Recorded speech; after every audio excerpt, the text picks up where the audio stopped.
तो पिछले कल हम चर्चा कर रहे थे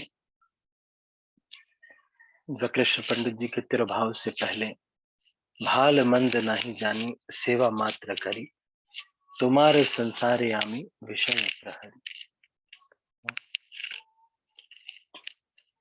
तो इसके आगे हम चर्चा कर रहे हैं, हम हमारे बोलीते प्रभु आर की छुनाई। जैसे कि मैंने बताया गृहस्थ आश्रम में कैसे रहना चाहिए इस भजन में बताया गया है। तो इस श्रृंखला में आगे श्रील भक्तिविनोद ठाकुर ये कहते हैं कि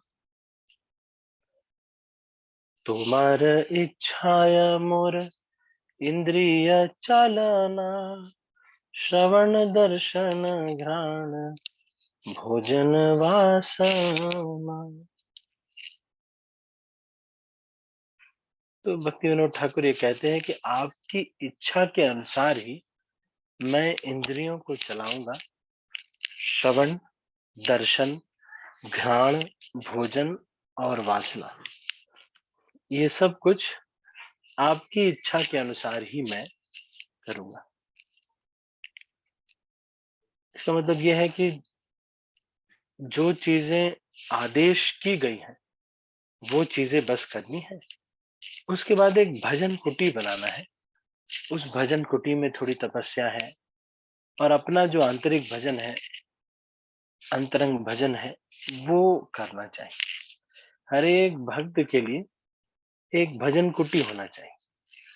वो भजन कुटी ऐसा नहीं है कि वो टाट का बना हो या फिर उसमें चटाई लगी हो, इस तरह का नहीं। भजन कुटी एक समय, एक स्थान या फिर एक एक एक मन में ही आ, एक बना ले कि जिस कुटिया के अंदर कुछ वैष्णव गीत लिखे हुए हैं, कुछ हरिनाम जप है, कुछ सेवा इत्यादि का नियमित कुछ आपने कुछ नियम बनाया है, तो वो एक भजन कुटी में हमारे होना चाहिए। और वो भजन हमारा जो है उसके अनुसार ही हमको बाकी जो चीजें हैं वो करनी है। जब भगवान या गुरु के आदेश आते हैं तो उसके अनुसार कुछ कार्य किया या पारिवारिक कर्तव्य के अनुसार कुछ कार्य किया, उसके बाद फिर वही भजन कुटी में चले गए। और उस भजन कुटी में क्या है? श्रवण करना है, उसमें तुलसी की सेवा है जो आप हर दिन करना चाहते हैं। तो इस तरह का एक भजन कुटी बना करके व्यक्ति को रहना चाहिए और अपने बीड बैग से सेटिस्फाइड रहना चाहिए कि मैं माला करने का हमें अवसर मिल रहा है, भगवान की भक्ति करने का अवसर मिल रहा है। तो वो भजन कुटी में कभी नाम जप है, थोड़ा भगवान की सेवा है, श्रवण है, तो इसी में ही एक भक्त को लगे रहना चाहिए। बीच बीच में अगर गुरु का कोई आदेश आता है तो फिर उसको बदलने, उसको करने के लिए फिर व्यक्ति को कार्य करना चाहिए। गुरु ने कोई आदेश कर दिया तो बीच में वहां से चले गए, या कोई तपस्या का कार्य है, कोई सेवा है, तो वो सब करके फिर उसके बाद फिर अपने भजन कुटी में ही लौट आना चाहिए। तो इसको भक्ति विनोद ठाकुर यहाँ पे कह रहे हैं, तुम्हारे इच्छाएं मोर इंद्रिय चालना, श्रवण दर्शन घ्राण भोजन वासना।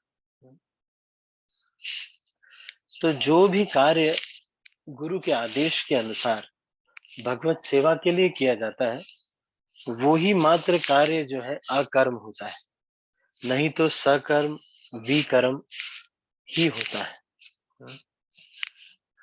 और इस तरह का जब कोई व्यक्ति कर्म करता है तो उसका फल लेने के लिए फिर से इस धरती पर आना पड़ता है। तो केवल और केवल क्या शुद्ध है? आदेश मिल गया है अगर गुरु का, तो वो जो सेवा है वो बहुत शुद्ध है। तुम्हारे इच्छाएं मोरे इंद्रिय चालना, श्रवण दर्शन घ्राण भोजन वासना। जब आदेश मिल जाता है तो वो चीज उनकी हो जाती है, वो आदेश, तो फिर हमको ज्यादा उसमें अकर्म विकर्म इत्यादि हमको नहीं झेलना पड़ता। निज सुख लागी किछु नहीं करियार भक्ति विनोद बोले तब सुख सार। तो कह रहे हैं कि अपने सुख के लिए कोई और एक्स्ट्रा चीज मैं नहीं करूंगा, केवल अपने सुख के लिए कुछ एक्स्ट्रा अगर करना है मैं, तो वो मैं नहीं करूंगा। भक्ति विनोद बोले तब सुख सार, और आपको संतुष्ट करना ही एकमात्र इस संसार का लक्ष्य है या सार है। तो शरणागति पुस्तक में ये आत्मनिवेदन गीत में ये 5वां गीत है, जिसमें भक्ति विनोद ठाकुर एक एक सिद्धांत बता रहे हैं। क्या क्या सिद्धांत है गृहस्थ आश्रम के लिए? हमेशा ये सोचना चाहिए कि आश्रय मेरा परिवार नहीं, भगवान ही मेरे माता पिता भाई हैं। फिर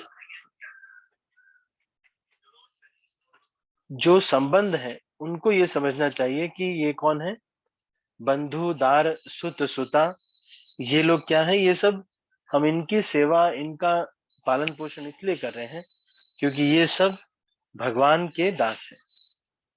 फिर धन जन गृह, ये सब आपके समझ करके मैं इनका केवल उतना ही इस्तेमाल करता हूँ जितना आपकी सेवा चलाने के लिए चाहिए, है ना, बाकी इसकी रक्षा करता रहता हूँ।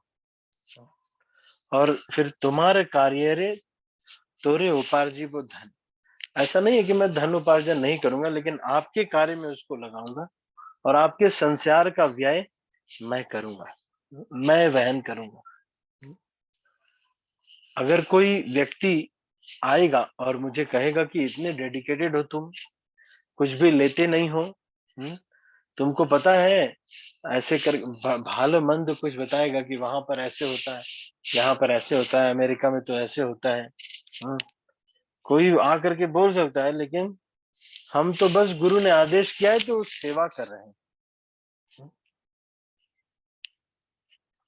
ठीक है, जब गुरु आदेश करेंगे तभी अपनी इंद्रियों को कुछ एक्टिविटी में लगाएंगे। नहीं अगर आदेश कर रहे हैं तो अपना प्रसाद लिया, कोई आदेश अगर नहीं है तो प्रसाद लिया अपना, कुछ तपस्याएं हैं, जैसे हर एक जो भक्त होता है उसका अपना शेड्यूल होता है। जैसे मान लो वक्रेश्वर पंडित का तिरुभाव दिवस आ गया, तो थोड़ा पढ़ेगा वक्रेश्वर पंडित के बारे में, थोड़ा सुनेंगे वक्रेश्वर पंडित के बारे में। मतलब अपने को बिजी रख रहे हैं, भक्ति इतना बिजी है भगवान की सेवा करने। तो जब भगवान की इच्छा होती है तो वो अपने भजन कुटी से बस बाहर निकलता है, सेवा करके कर्तव्य को करके बेटे को स्कूल छोड़ करके सब कुछ करके अपना भजन कुटी, फिर उसके बाद 9-10 बजे फिर मैनेजर की सेवा करके फिर उसके बाद भजन कुटी। तो इससे क्या होगा कि ये जो भजन करने की आदत पड़ेगी, तो इसी चीज को इस भजन में कहा गया है। और ये लास्ट में जो सिद्धांत बोल रहे हैं कि आपके इच्छा से मेरा इंद्रिय चलता है, तो जो भगवान की सेवा वहां पर ही ना, इमेजिन नहीं करना चाहिए, गुरु ने आदेश किया है तब करना चाहिए। कई बार हम इमेजिन कर लेते हैं कि चैतन्य महाप्रभु ने कहा है प्रचार करने के लिए, तो चलो हम लोग सब लोग चाबुक लेकर प्रचार करते हैं। तो इस चीज को समझना पड़ेगा। निज सुख लागी किछु नहीं, करी आर भक्ति विनोद बोले तब सुख सार। तो कह रहे हैं कि अपने सुख के लिए कोई भी चीज मैं नहीं करूंगा, और आपका जो दायित्व है वो और भी बड़ा हो जाता है ना, क्योंकि आपका जो है केवल इन्हीं का को जीवन सर्वित करना सार है। ठीक है, तो हम इसको अभी यहीं पर समाप्त करते हैं। यदि किसी का कोई प्रश्न है तो हम ले सकते हैं, अभी हमारे पास 10-15 मिनट है। यदि किसी का कोई प्रश्न है तो आप पूछ सकते हैं। हैंड रेस, अच्छा 1 मिनट में सबके हाथ नीचे करो। हाँ, अब हैंड रेस करेंगे तो अब मैं क्योंकि पिछला वाला जो हैंड रेज़ था वो माला के लिए था। तो यदि किसी के कोई प्रश्न पूछने हैं तो वो पूछ सकते हैं।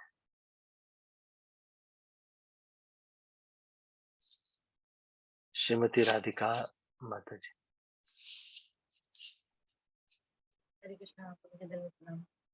दंडवत प्रणाम। आपको दंडवत प्रणाम। दंडवत प्रभु जी, प्रणाम। एक साथ में हम सभी को कैसे खुश रख सकते हैं? क्योंकि जब हम भक्ति कार्य करते हैं तो ऐसा लगता है कि 24 घंटे कम है, तो भक्ति के कार्य बहुत है और अच्छा लगता है उसको करने के लिए। और बाकी साथ-साथ में जो और कार्य होते हैं, फिर वो भी हमें करने हैं, लेकिन बहुत खुश नहीं हो पाते हैं ना सभी सारी चीज़ों से कि उनको लगता है कि सारा समय तो यही निकल जाता है भक्ति में। तो हम अपना और भगवान का सबसे पहले हम संतुष्टि देखें या जो हमारे कर्तव्य है उनको या फिर उनको सबको प्रसन्न करें कैसे एक साथ में? तो हमको ये समझना पड़ेगा कि भगवान को प्रसन्न करना भगवान को प्रसन्न करना भक्तों को प्रसन्न करने के अगेंस्ट नहीं जाता। जैसे कि कोई ये कहे कि प्रभु जी भक्ति सिद्धांत सरस्वती ठाकुर को भी प्रसन्न करना है, भक्ति विनोद ठाकुर जी को भी प्रसन्न करना है, प्रभुपाद जी को भी प्रसन्न करना है, आपको भी प्रसन्न करना है और गुरु जी को भी प्रसन्न करना है। प्रभु जी किसको किसको प्रसन्न करें? तो ये समझना है कि सबको प्रसन्न करना ऐसा कोई अगेंस्ट नहीं है। भगवान कृष्ण तो इतने अकोमोडेटिंग है कि वही बच्चों को की केयर करना, रिलेटिव्स की केयर करना, अगर भक्तिमय ढंग से किया जाए तो भगवान उससे प्रसन्न होते हैं। कर्तव्य समझ करके अगर कोई भक्तिमय ढंग से अगर उसको करता है तो भगवान उससे प्रसन्न होते हैं। जैसे कि बुआ जी आ गई घर पे, तो आप उनको भोग लगा करके डोसा खिला रहे हैं। बुआ जी भी प्रसन्न है, कृष्ण भी प्रसन्न है। है कि नहीं? इसमें क्या दिक्कत है? बुआ जी को डोसा पसंद है, डोसा भी ठीक है ना नहीं?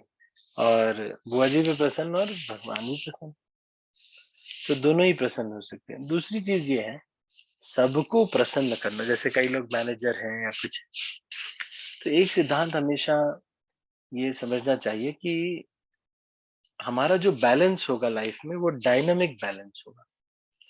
डायनामिक बैलेंस का मतलब कभी-कभी ऐसा क्षण आएगा कि आपको भक्ति में बहुत टाइम देना पड़ेगा और कभी-कभी ऐसा समय आएगा कि आपको परिवार में ज़्यादा टाइम देना पड़ेगा।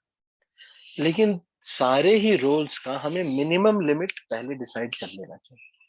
जैसे कि मैंने आपको कहा कि अपनी बेसिक साधना क्या है? कोई भी जो दीक्षित भक्त है उसके लिए बेसिक साधना ये है कि वो हर दिन कम से कम 16 माला का ध्यान पूर्वक जप करेगा 7 बजे से पहले। 2 घंटे कम से कम शास्त्रों का अध्ययन करना चाहिए और कम से कम 2 घंटे श्रवण करना चाहिए। तो ये एक दीक्षित भक्त के लिए ये लिमिट, ये चीज़ मिनिमम हो गया कि प्रयास करना चाहिए। अब जो दीक्षित नहीं है और ऐसे तो और भी इससे भी सबसे जो लेवल नीचे लेवल पे है कि इससे कम तो कभी भी नहीं होगा, वो तो ये है कि at least 40 minutes of hearing and 40 minutes of reading should surely be there in your schedule. इसके लिए चाहे हमारी ही शादी क्यों ना हो, फिर भी हमको ये ये चीज़ से कॉम्प्रोमाइज़ नहीं करना है कि कम से कम 40 मिनट हियरिंग। में आपको बताऊँ, हमारे एक भक्त हैं जो यूएस में जॉब करते हैं गूगल में, उनकी शादी के दिन उनको मैंने देखा है, वो जो मुकुट टाइप का पहना देते हैं एक दिन के लिए, वो पहन के बुक रीडिंग करते हुए। तो आप समझ सकते हैं कि how much is it important to read Srila Prabhupada purports every day. तो कम से कम इतना आपने मिनिमम रख लिया। उसी तरह से 40 मिनट हियरिंग, 40 मिनट रीडिंग, 16 माला का ध्यान पूर्वक जप और मंगल आरती वगैरह जो आपके रेगुलर जो रहते हैं वो आरतियों को कम से कम आप बोल सकते हैं। संसार दावा नर लीला लोक रामाया का, मतलब आप ट्रेन में हैं तब भी हिज होलीनेस गोपाल कृष्ण स्वामी महाराज, हर दिन का उनका कुछ शेड्यूल है। उसमें से शेड्यूल में एक चीज ये भी है कि हर दिन वो इस्कॉन के सारे मंदिरों के सारे विग्रहों के दर्शन करते हैं। तो उनके पास एक बुक के जैसा है, उसमें इस्कॉन के जितने भी करंट मंदिर हैं, उसमें जो भी विग्रह है, उसको रोज महाराज पूरा पूरा देखते हैं। तो अगर रात में लेट भी हो जाएगा, इस्कॉन के प्रति इतना डेडिकेशन है कि कितना भी रात में लेट हो जाएगा, जैसे भी हो जाएगा, लेकिन नींद भी आती रहेगी तब भी खोल के सारे दर्शन करके तब सोएंगे। तो एक भक्त के लिए ऐसे कमिटमेंट्स बढ़ते रहते हैं। जब वो भक्ति में आगे बढ़ता है तो उसके और कमिटमेंट्स बढ़ते जाते हैं कि आज से मैं एक वैष्णव भजन भी रोज गाऊंगा कम से कम। चलो ऐसा करता हूँ कि हर दिन आ, कोई ना कोई ऐसा कार्य जरूर कर, एक भक्त को प्रसाद जरूर खिलाऊंगा। ऐसा कुछ कुछ निर्णय ये रहते हैं, है ना।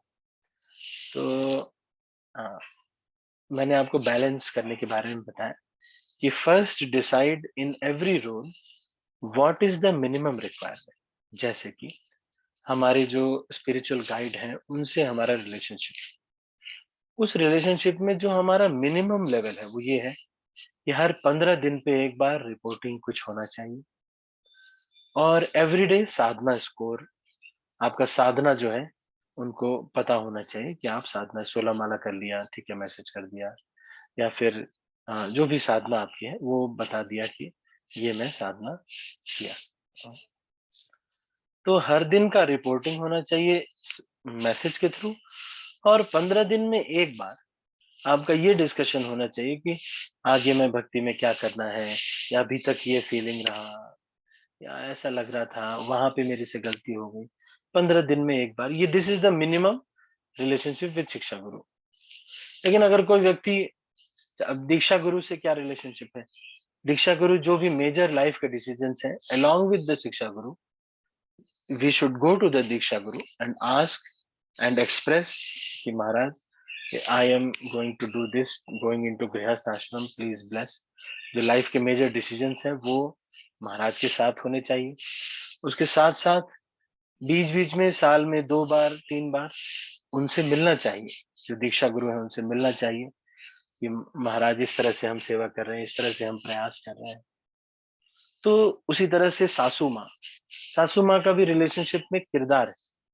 उनकी मिनिमम लिमिट को समझना चाहिए कि सासू माँ को चाहिए कि उनको 2 दिन में एक बार थोड़ा पूछा जाए, तो ठीक है, समझ में आ गया। ऐसे ही हर रिश्ते में कम से कम का लिमिट निर्धारित करना चाहिए और फिर बैलेंस करना चाहिए।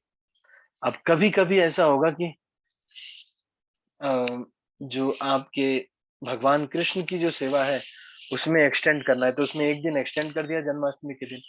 फिर बाकी दिनों में क्या किया, थर्सडे है, फ्राइडे है, तो थोड़ा कंपनी में मैनेजर के प्रति रिलेशनशिप में थोड़ा एक्सटेंड कर दिया कि थोड़ा ज्यादा काम कर दिया, उनको भी लगेगा कि हाँ।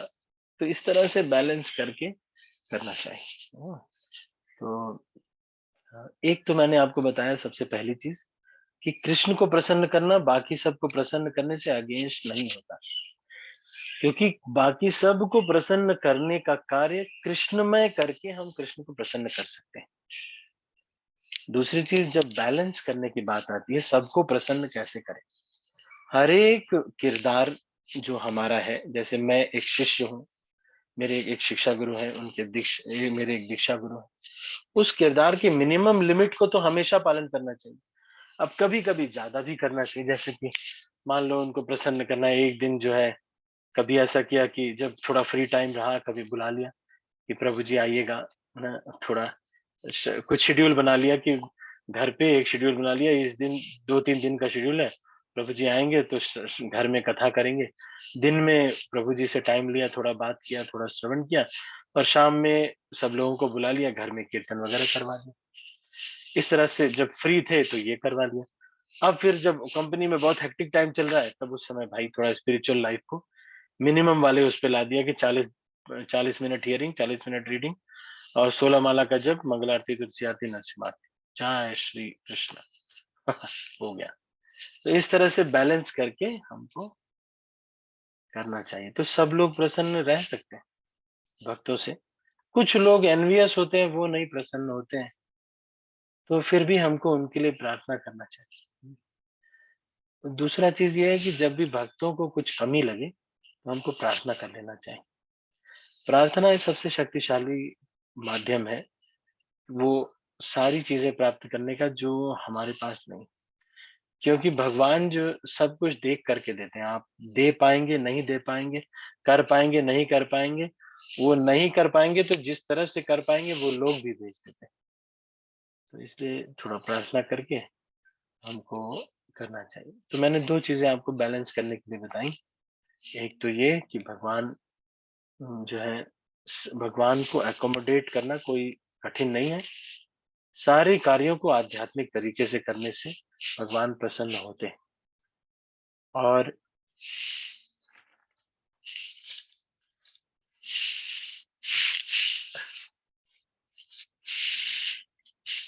और अगर कोई व्यक्ति जो है भगवान को बैलेंस करने के लिए हर एक रिश्ते में, हर एक किरदार में अपनी मिनिमम लेवल को निर्धारित करना चाहिए, उतना तो अवश्य करना चाहिए। बाकी जैसे आपकी वाइफ है, किसी की नई नई शादी हुई, अब वो कॉल ही नहीं कर रहा, नई नई शादी हुई अभी जस्ट, तो हर दिन एक कॉल बनता है, अभी शादी हुई भाई, कुछ दिन बाद आपको भी वैराग्य आ जाएगा, हमें भी पता है। लेकिन अभी अभी जब अभी अभी शादी हुई है, तो अभी क्या है, अभी वो आप घर पे उनको छोड़ के चले आए, आप वहां हो, मान लो बंगाल में, वो माता जी बंगाल में है, सास ससुर की सेवा कर रहे हैं, आप आ गए दिल्ली में, तो क्या करना चाहिए? हर दिन एक कॉल बनता है, अरे कल परसों अभी शादी हुआ भाई, 4 दिन हुआ अभी या 10 दिन हुआ मान लो शादी की, तो हर दिन वो मिनिमम रिक्वायरमेंट है उस किरदार का। कुछ दिन बाद उस किरदार में इतना नहीं जरूरत पड़ेगी, फिर नहीं करते। अब कुछ लोग उसमें ज्यादा करने लगते, भगवान की तो सेवा नहीं करे, लेकिन अब पत्नी अब 10-15 साल 20 साल हो गए, रोज सुबह दोपहर शाम रात हर टाइम कॉल कर, ऑफिस में भी बात किए जा रहे हैं, हाँ हाँ हाँ हाँ हाँ। अभी ज्यादा भी नहीं देना चाहिए, है ना? This is imbalance. ठीक है, उनको भी ये भी समझना है कि उनको भगवान की में चेतना लगानी है। ऐसा नहीं कि आप ही उनको फंसा के रखेंगे, तो उनको भगवान से आसक्त तो होना चाहिए ना। आपसे आसक्त होंगे तो वही फिर 7 जन्म तक उल्टा पलटी होता रहेगा, ये पत्नी बनी ये पति, फिर ये पति बनेंगे ये पत्नी, फिर ये पत्नी ये पति, ऐसे पलटी होता रहेगा। अगर एक दूसरे में बहुत आसक्त रहेंगे तो ऐसे 7 जन्म तक पलटी होता रहता है। पति पत्नी, ये पति बनते फिर वो पत्नी बनती, फिर वो पत्नी बनती फिर पति बनते। ऐसे इसमें बहुत अच्छा नहीं है, बहुत पति पत्नी बनने में बहुत बड़ी बात नहीं है। पति पत्नी बनना, ये छोटे बच्चे सोचते हैं कि बड़े होके मैं पापा बनूं, ये ये बहुत अच्छा नहीं है। छोटे बच्चे ऐसे सोचते हैं, है कि नहीं? राधिका माता जी, आप थोड़ा क्लियर हुआ? प्रभु जी, हाँ। जैसे आप जैसे बता रहे हैं कि ये इतना हम मिनिमम कर सकते हैं और मैक्सिमम जब हमारे पास समय हो तो हम ज्यादा कर सकते हैं। लेकिन जैसे हम्म सब कि हमेशा ये पॉइंट आउट होता है, लगता है ना कि हम सब भक्ति कर रहे होते हैं सिर्फ हर समय, भोग लगा रहे हैं, हाँ आरती करनी है, फिर कुछ कर रहे हैं, कुछ ना कुछ हमारी एक्टिविटी कृष्णा कॉन्शियसनेस पे ही होती है।